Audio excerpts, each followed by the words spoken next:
maison solitaire.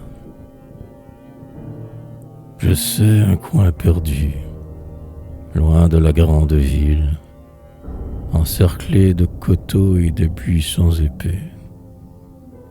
Un lieu calme et secret qui semble un vaste asile pour les cœurs affamés de silence et de paix. De blancs chemins fermés par de vertes barrières, des vallons regorgeant de blé dru et mûri, des forêts, des ravins, de profondes clairières, d'où sort l'odeur des pins et des pommiers fleuris.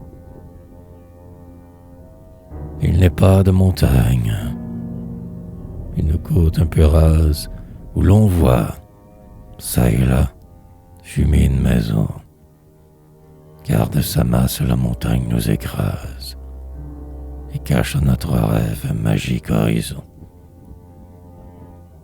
Aucun lac ne sommeille au sein du voisinage. Un lac est traître et cache en lui des coups de vent. Aucun lac, mais tout près, dans un lit de feuillage. Un ruisseau gazouilleur, tortueux et vivant. Un ruisseau babillard dont l'eau toute moirée, au midi, lutte de splendeur avec le ciel, et dont l'onde a parfois, dans sa robe dorée, un reflet qu'on pourrait croire immatériel. Un ruisseau gracieux, semé de coquillages, dont on peut d'un regard embrasser la largeur, qui ne donne jamais le goût des grands voyages, mais retient près de lui le poète songeur.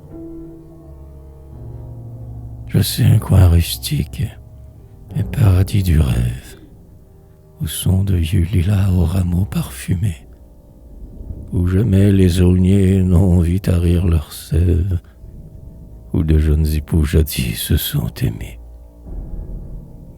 À l'abri de tout vent, au pied d'un monticule, entre des peupliers aux dômes retombants, pour nous asseoir à l'aube ou bien au crépuscule, nous aurons sous l'épaisse feuillée un vieux banc.